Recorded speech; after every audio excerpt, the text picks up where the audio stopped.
주일입니다. 성탄절을 앞두고 오실 그리스도를 기다리는 마음으로 하루하루를 살아가게 되어지죠. 그래서 대림절을 맞이해서 오늘은 이사야 선지자를 통해서 하신 이 본문의 말씀을 살펴보고자 합니다. 이사야 64장의 말씀은 그렇습니다. 하나님의 임재를 기다리는 간절함이 기록되어져 있죠. 우리가 알듯이 이사야 선지자가 활동하였던 당시의 이스라엘은 위기의 상황이었습니다. 아수르에 의해서 북이스라엘은 멸망당했습니다. 그리고 이어서 바벨론이 남유다를 공격해 오는 위기의 상황에 처해져 있습니다. 이사야는 유다가 바벨론에 의해서 멸망당할 것을 알고 하나님의 말씀을 전하고 있습니다. 그래서 이사야서 전반부에는 절망에 관한 이야기들이 기록되어져 있죠. 당시 유다의 지도자들이 하나님을 성실하게 경외하는 자들도 있었습니다만 북이스라엘의 왕들과 같이 우상을 숭배하고 하나님을 경외하지 않으면서 악을 행하고 오히려 하나님보다 이방을 더 의지하는 그런 삶을 살아가고 있습니다. 이런 상황 가운데서 이사야 선지자는 하나님의 말씀을 선포한다는 것이죠. 그리고 이어지는 후반부에서는 희망을 노래하고 있습니다. 이런 것이죠. 여러분, 지금은 힘들고 어려울지라도, 지금은 고달프고 견디기 힘들지라도 하나님께서 우리를 도우시사 우리는 다시 회복되어질 겁니다. 지금은 쓰러지고 넘어지는 것 같으나 하나님께서 이 나라 이스라엘을 지켜주시사 우리는 반드시 다시 일어설 겁니다 라고 말씀을 전하고 있습니다. 이것이 무엇이겠습니까?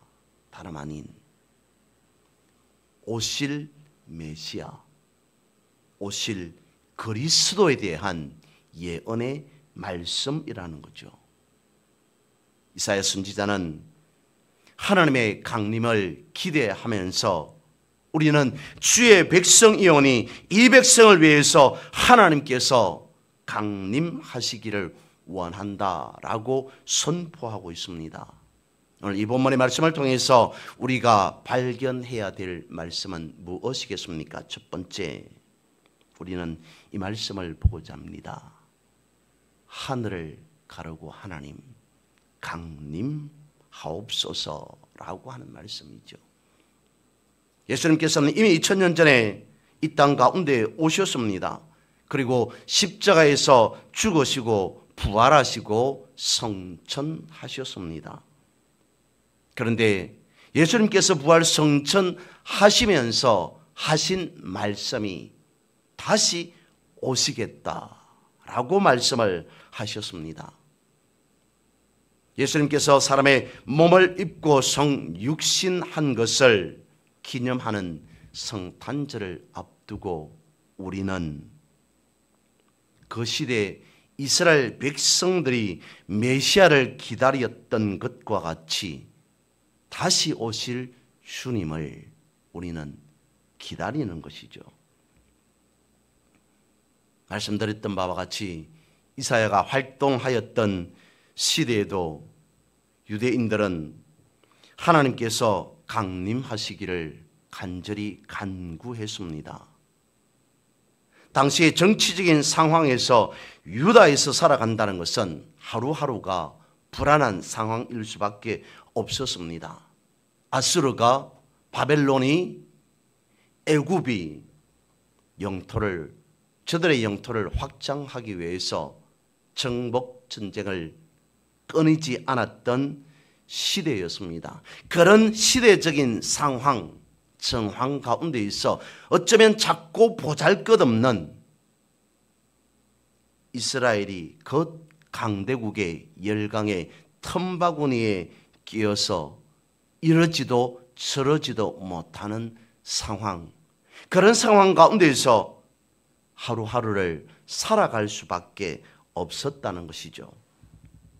그래서 이스라엘 백성들, 그러니까 유대인들은 하나님께 간구합니다. 하나님 강림하셔서 우리를 도와주십시오. 우리를 구원해 주십시오. 라고 간구해야 했던 것이었습니다. 이사야 선지자는 당시의 상황에서 벗어나는 유일한 방법은 다름 아닌 하나님께서 오시는 것, 그것 외에는 다른 방법이 없음을 말씀하고 있습니다. 이사야 선지자가 오늘 본문의 1절, 2절은 이렇게 말하고 있습니다. 원하건대 주는 하늘을 가르고 강림하옵소서. 강림하시고 주 앞에서 산들이 진동하기를 불이 섭을 사람이여 불이 물을 끓임 같게 하옵소서. 그렇게 하사 주의 원수들이, 대적들이 주의 이름을 온전하게 하나님의 살아 역사하심을 알게 하시며 이방 나라들로, 이방 사람들이 주 앞에서 살아 역사하시는 주님 앞에서 떨게 하옵소서. 이 말은 마치 자연 현상으로 본다면 화산이 폭발하는 것 같은 그러한 엄청난 특별한 현상과 함께 하나님 강림하셔야 됩니다. 하나님 강림하옵소서라고 간구하고 있더라는 것입니다. 하나님께서 이와 같이 강림하심으로 인해서 오늘 본문에 있는 바와 같이 이방 나라들이 주 앞에서 떨게 해달라고 간구합니다. 하나님께서 하늘을 가르고 강림하실 때에 마치 화산이 폭발하는 것과 같은 그러한 현상이 나타나게 하셔서 이방 민족들이 하나님에 대한 두려움을 갖게 해달라고 간구하고 있습니다. 대림절기를 보내시고 예배하시는 여러분, 오늘 우리는 하나님의 말씀 앞에 두려워 떠는 자 맞으십니까? 아니면 내 앞에 일어난 어떤 일 때문에 두려워 떠는 자입니까? 집사님께서 기도하셨습니다. 염려하지 말고 걱정하지 말고 모든 일에 기도와 간구로 우리가 구해야 할 것을 하나님 앞에 감사함으로 아뢰라. 그리하면 모든 지각에 뛰어나신 하나님의 평강이 그리스도 예수 안에서 우리의 마음과 생각을 두려워하지 않겠다는, 나는 하나님 앞에 당당하게 나아가겠다는 그 믿음을 하나님께서 보시고 그리스도 예수 안에서 우리의 마음과 생각을 지키시겠다. 나는 염려하지 않겠습니다. 두려워하지 않겠습니다. 놀라지 않겠습니다. 라고 고백하는 그 사람만큼은 하나님의 의로운 오른손으로 붙잡아 주신다라고 약속하고 있습니다. 이사야 41장이 그렇게 말합니다. 두려워하지 말라. 놀라지 말라. 왜냐하면 나는, 내가, 하나님께서 말씀하시기를 내가 바로 다름 아닌 너희의 하나님이 아니시냐. 내가 너희의 하나님인데 어떻게 두려워할 수 있으며 놀랄 수가 있느냐. 그러므로 두려워하지 말라. 놀라지 말라. 내가 너를 붙잡아 주겠다. 굳세게 하겠다. 참으로 나의 오른손으로 너를 붙들어 줄 것이다 라고 말씀하십니다. 이 말씀을 아는 우리는 어떻습니까? 나는 내 상황을 바라보니까, 내 현실을 바라보니까 두려워할 수밖에 없는 상황, 놀라지 않을 수 없는 상황, 염려, 근심, 걱정하지 않을 수 없는 그런 상황에 놓였는데, 나는 걱정할 수밖에 없을 것 같은데 하나님께서 나보고 두려워하지 말라, 놀라지 말라, 아무런 염려, 근심, 걱정하지 말라고 말씀하셨으니 내가 어떻게 감히 하나님의 말씀을 어길 수 있겠느냐. 나는 하나님의 말씀만큼은 붙잡고 다른 것은 놓치더라도 하나님의 약속의 말씀은 지키고 살아가리라. 감히 두렵고 떨리는 하나님이 내 앞에 살아계시는데 어떻게 내가 두려워할 수 있겠느냐, 놀라워할 수 있겠느냐 라고 고백하면서 살아가야 되는데, 어쩌면 우리는 그것은 하나님의 말씀이고 그것은 내가 익히 아는 말씀이고 어쩌면 하나님께서 내 상황이, 내 형편이 되어지지 않아서 그렇게 하시는 말씀인지는 모르겠으나 나는 내 현실 앞에서 두려워할 수밖에 없습니다. 염려할 수밖에 없습니다. 놀라움에 사로잡혀 있을 수밖에 없습니다.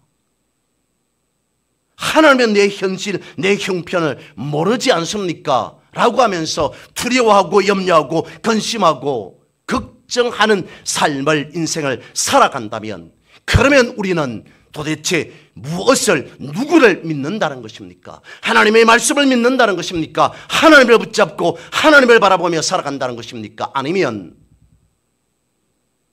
두려움을, 근심, 걱정을 주는 세상을 바라보고 세상을 믿는다는 것입니까? 세상에 어떠한 일에도 두려워하지도 놀라지 말라라고 말씀하시는데, 세상 일에 두려워하고 놀란다면 그것은 우리가 하나님을 믿는 것이 아니라 어쩌면 세상을 믿는 것 아닐까 싶습니다. 그러면서도, 그렇게 세상을 의지하면서도 두려움에 사로잡혀 있고 염려, 근심, 걱정하면서도 우리는 입으로 고백합니다. 아멘, 주 예수여 어서 오시옵소서. 아멘, 주 예수여 어서 오시옵소서. 두려움에 세상을 바라보며 세상을 의지하면서 살아가면서 아멘, 주 예수여 오시옵소서 라고 한다면 오늘 본문을 바라보십시오. 그런 주의 재림은 정말로 두렵고 떨리는 재림일 수밖에 없다는 겁니다. 그래서 성경은 말씀하고 있습니다. 사람들이 생각지 못한 두려움으로 하나님은 임재하실 것이다. 3절 말씀입니다. 주께서 강림하사 우리가 생각하지 못한 두려운 일을 행하시던 그때의 산들이 주 앞에서 진동하였습니다. 두려움으로, 엄청난 두려움으로 사로잡혀 있었던 한 마을이 있습니다. 이 마을은 해마다 겨울철이 되어지면 먹을 것이 부족한 넉대 떼들이 마을로 내려옵니다. 마을을 습격합니다. 심지어는 사람들까지, 어린 아이들까지 해치기도 합니다. 두려울 수밖에 없습니다. 놀라지 않을 수 없습니다. 마을 사람들이 대책을 세워야 된다. 한 번, 두 번, 한 해, 두 해도 아니고 이대로 살아갈 수 없다. 어떻게 하면 좋겠느냐? 방법을 강구하는 가운데 한 사람이 이런 제안을 합니다. 여러분, 우리가 해마다 우리를 공격해 오는 그러한 늑대들을 쫓아보내고 내칠 것이 아니라 우리와 함께 살아가면, 늑대와 우리가 함께 살아가면 어떻겠습니까? 라는 제안을 합니다. 사람들이 고민합니다. 생각합니다. 그 말이 맞는 것 같습니다. 아니, 맞다고 생각합니다. 그래서 조련사들을 데리고 옵니다. 그리고 마을에 들어온 늑대들을 조련하기 시작합니다. 사람들과 함께 살아갈 수 있는 그런 동물로 바꾸었습니다. 그리고는 사람들과 늑대들은 함께 별 탈 없이, 별 무리 없이 공존 공생하게 되었다. 이야기는 여기에서 끝이 납니다. 그런데 여러분, 한번 생각해 보시죠. 야생의 습성을 가진, 사람과 같이 인지 능력이 없는, 사리 분별 판단하지 않고 본성에 의해서 움직이는 동물들이, 그것도 늑대들이 사람에 의해서 조련되어진다고 습성이 바뀌겠습니까? 늑대는 어디까지나 늑대이지 않겠습니까? 저들은 그랬던 것이죠. 두려움을 극복해내는 것이 아니라, 물론 그 두려움을 극복하는 하나의 방법이라고 볼 수 있습니다만, 두려움을 내치는 것이 아니라 그 두려움을 안고 살아가겠다는 것입니다. 두려움을 이길 수 없고 극복할 수 없다고 그 두려움과 가깝게 지낸다면, 친하게 지낸다면, 물론 어떤 사람이 두려움과 친하게 지내고 두려움과 가깝게 지내고 싶은 사람이 있겠습니까마는, 우리는 어차피 두려움에 벗어날 수 없고 극복할 수 없고 이길 수 없으니 그 두려움 속에서 체념하면서 살아가야지 라고 한다면, 과연 그 두려움을 극복하는 방법이겠느냐는 것입니다. 그런데 오늘 본문의 말씀은 그 두려움의 극복 방법을 이와 같이 말씀하고 있습니다. 4절 말씀입니다. 주 외에는 자기를 앙망하는 자를 위하여 이런 일을 행한 신을 옛부터 들은 자도 없고 귀로 들은 자도 없고 눈으로 본 자도 없습니다. 이스라엘 백성들이 광야 40년 가운데 있어 하나님께서 늘 언제나 저들과 함께 하였습니다. 그 모든 것, 그 예전에도 그 이후에도 그와 같이 행한 신은 없었습니다. 오늘 본문의 말씀대로 한다면 그와 같이 행한 하나님은 없었습니다. 세상에 어떤 신도 하지 못한 일을 하나님께서 하셨습니다. 이스라엘 백성들에게 보여주셨습니다. 무엇 때문에? 무엇을 이스라엘 백성들에게 심어주기 위해서? 너희들은 하나님인 나를 바라보며 살아가야 된다. 4절에 그것을 말씀하고 있지 않습니까? 주 외에는 자기를 앙망하는 자를 위하여 오직 주님만 바라보며 주님을, 하나님을 앙망하며 살아가야 하는 것. 그러므로 두려움을 극복할 수 있다라는 것입니다. 하나님을 앙망하는 자, 즉 신실한 믿음의 마음으로 하나님을 바라보고 의지하는 그런 성도들을 위하여서 하나님은 놀라운 일을 행하신다라고 하는 것입니다. 하나님을 앙망함으로 두려움을 이길 수 있다는 것입니다. 하나님이 강림하시는 것 중요합니다. 그것을 오늘 본문의 말씀은 말씀하고 있습니다. 하지만 사람이 하나님을 앙망하지 않는다면 하나님의 임재하심, 하나님의 강림은 그야말로 두려운 강림일 수밖에 없다는 것입니다. 그래서 그 두렵고 떨리는 것을 극복할 수 있는 유일한 방법, 하나님을 앙망하는 것이다. 하나님께서는 하나님을 앙망하는 자에게 힘을 주신다라는 것입니다. 이사야 40장 31절 이렇게 말씀하고 있죠. 오직 여호와를 앙망하는 자는 새 힘을 얻으리니 독수리가 날개치며 올라감 같을 것이요 다른 박질하여도 곤배하지 아니하겠고 걸어가도 피곤하지 않을 것이다. 우리가 주를 앙망하는 믿음으로 살아갈 때 하나님의 선한 능력이 여러분들에게 임하시기를 주님의 이름으로 축복합니다.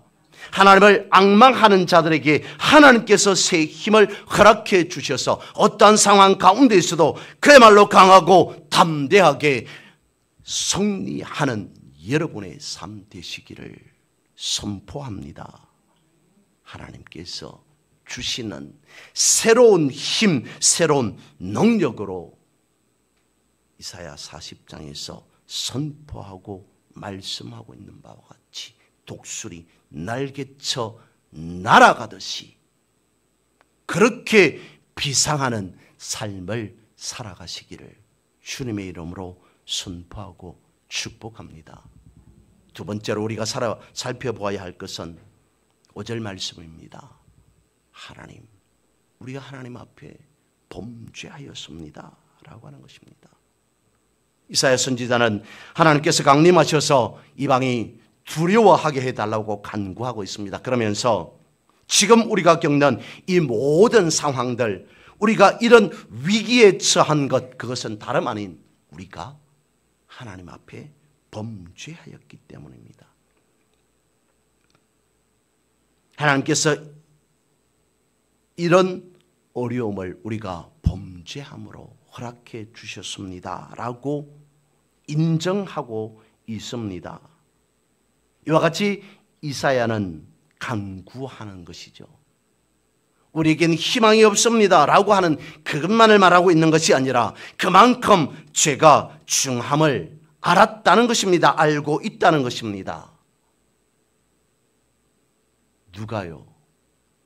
이스라엘 백성들이, 유다 백성들이, 유다 왕들이, 다른 어떤 사람들이 모른다 할지라도, 깨닫지 못한다 할지라도 하나님께서 보십시오.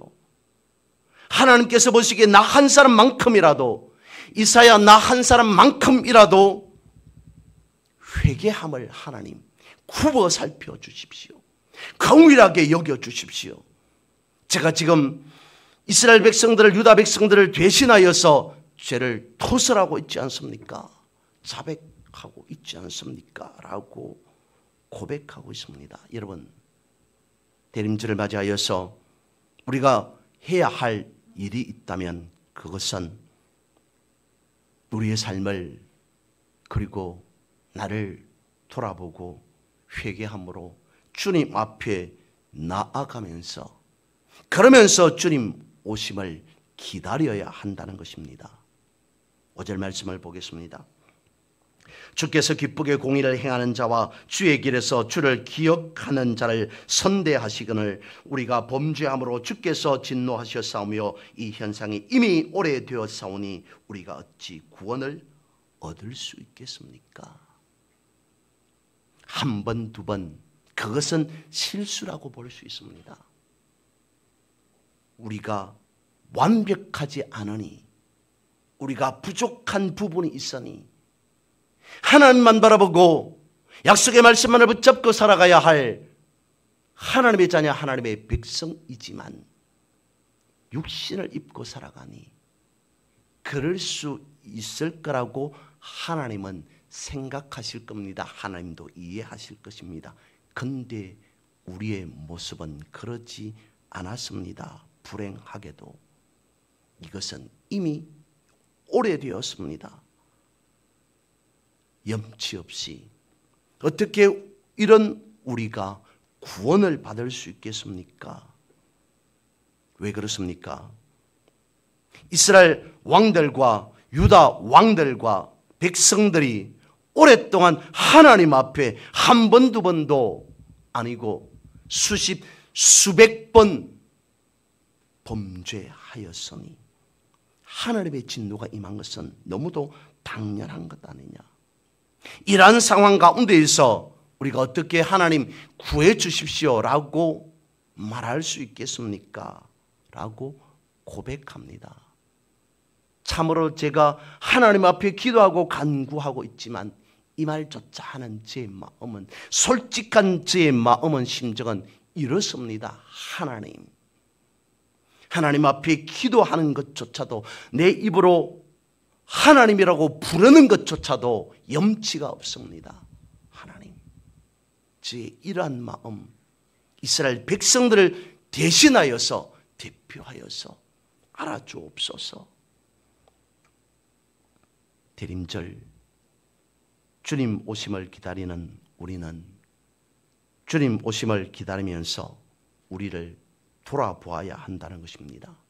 그래서 부끄럽지 아니하고 하나님께서 기뻐하는 그 삶을 살아가야 한다는 것입니다. 세 번째, 오늘 제목과 같이 중요한 말씀을 하고 있습니다. 말씀을 보니까 그렇게 되어 있습니다. 그러나 여호와여. 그러나 여호와여. 이런 상황 저런 상황, 이런 저런 마음 생각, 여러 가지 엄청나게 감히 하나님 앞에 부끄러워서 말할 수조차 없는 그러한 우리의 상황, 나의 입장, 내 감정, 내 기분, 내 신앙, 우리의 고백, 이런 것이 있지만 그러나 여호와여, 주는 우리의 아버지 되십니다. 8절 말씀을 보시겠습니다.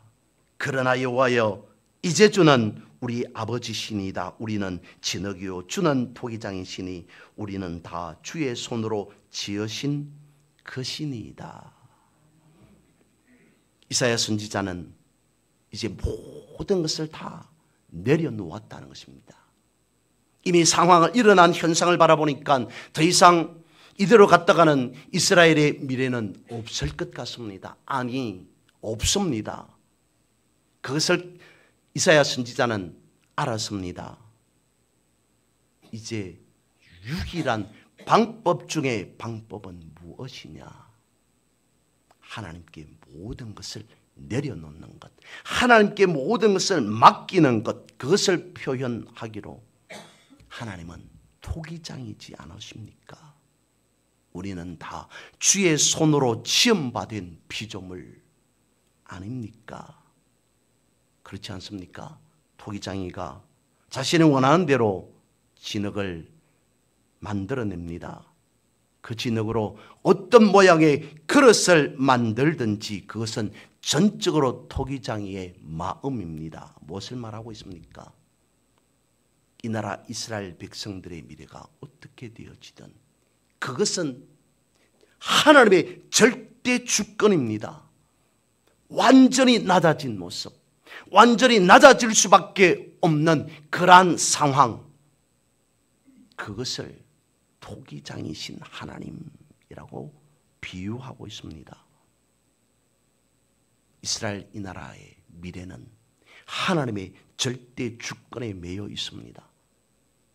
이스라엘의 운명, 이스라엘의 존재 자체가 하나님의 손 안에 있음을 이사야는 인정하고 있습니다. 그러면서 하나 더, 하나님은 그러나 우리의, 나의, 이 나라의 아버지이십니다. 절대 주권자이시면서 하나님의 자녀된 이 나라 이 백성들을 어떻게 해달라고요? 하나님 구해달라는 것입니다. 이런 이야기가 있습니다. 어떤 한 신문에 부모를 팝니다 라고 하는 광고가 나왔다는 겁니다. 얼핏 들어보면 사람을 매매하는 듯한 그러한 광고로 비출 수 있습니다. 사연이 어땠을까요? 부모를 팝니다 라고 하는 어떤 노부부가 광고를 낸 그날 오후에 노부부의 집을 찾아온 젊은 부부가 있었습니다. 저희들이 광고를 보고 왔습니다 라고 말합니다. 그러자 노부부가 놀란 듯이 말합니다. 아니, 다른 것도 아니고 우리 나이든 남편, 아내, 우리를 원하시는 게 맞습니까? 어떻게 해서 그렇게 찾아오게 되었습니까? 묻자 젊은 부부가 그렇게 말하더랍니다. 우리는 그렇게 녹록지 않은 형편을 살아가고 있습니다만 저는, 남편이 말합니다. 저는 일찍 어려서 부모를 이어였기 때문에 부모 없이 평생을 살아온 거나 마찬가지입니다. 그러던 차에 부모를 팝니다 라고 하는 노부부를 팝니다 라고 하는 그 신문 광고를 보고 왔습니다. 지금이라도 우리가 부모가 있어서 부모를 섬길 수 있다면 그것은 우리의 행복이요 기쁨이 되어질 것 같아서 그래서 찾아왔습니다 라고 말합니다. 그러자 노부부는 그 자리에서 바로 말합니다. 좋습니다. 지금부터 이 시간부터 두 사람은 우리의 자녀입니다. 남편은 나의 아들이 되어지고 아내는 우리의 며느리가 되어집니다. 그러니 이 집으로 들어와서 우리와 함께 살면 됩니다 라고 말합니다. 사실 그 집은 보통 일반 가정집과는 달랐습니다. 매우 부유한 사람이 사는 그런 엄청난 집이었습니다. 그러면서 또 부부가 찾아온 부부에게 말합니다.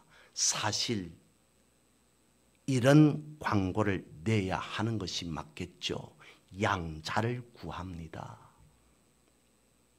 이제 노부부가 남은 여생을 그래도 행복하고 즐겁게 살아가다가 우리가 가진 이 재산, 이것을 누군가에게, 다른 사람에게, 우리에게 자녀가 없으니 다른 사람에게 주고 가야 할 것 같은데, 그래서 신문에 양자 구합니다 라고 광고를 낸다면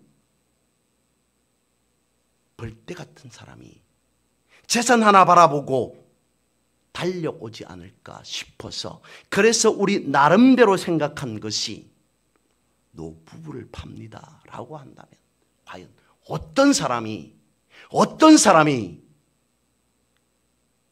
부모를, 그것도 자신의 부모가 아닌 다른 사람의 부모를, 노부부를 모시려고 하겠느냐.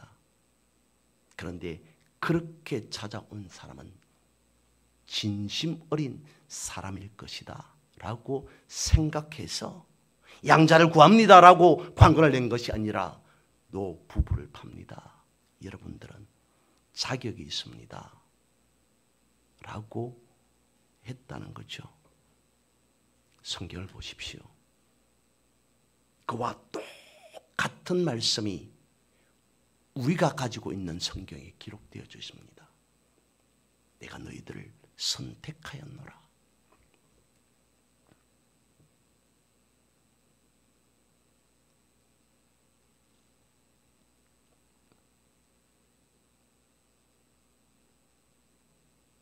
하나님은 말씀하십니다. 우리는 하나님의 양자되었다. 그래서 하늘에서 가진 모든 것 이제는 다 너희 것이다. 내가 너희들에게 기업으로 주었다. 예수 그리스도를 대신하여서 이 땅에 또 다른 예수 그리스도로 살아가는 너희들이요, 너희들이 나의 아들이고 딸들이 아니냐.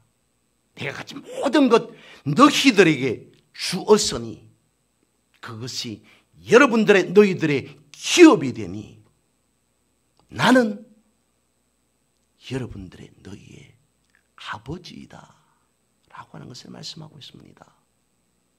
이사야 선지자가 고백한 것이 어쩌면 그것 아니겠습니까? 그러나 여호와여, 그러나 여호와여, 주는 우리의 아버지이십니다. 아버지가 어떻게 자녀를, 아들을, 딸을 버린답니까? 자녀가 없는 노부부는 다른 자녀들이라도 양자 삼아서 한순간만큼이라도, 남은 여생만큼이라도 내 아들 내 딸인 양 삼고 그렇게 살아가고 싶은 것이 어쩌면 부모의 마음인데,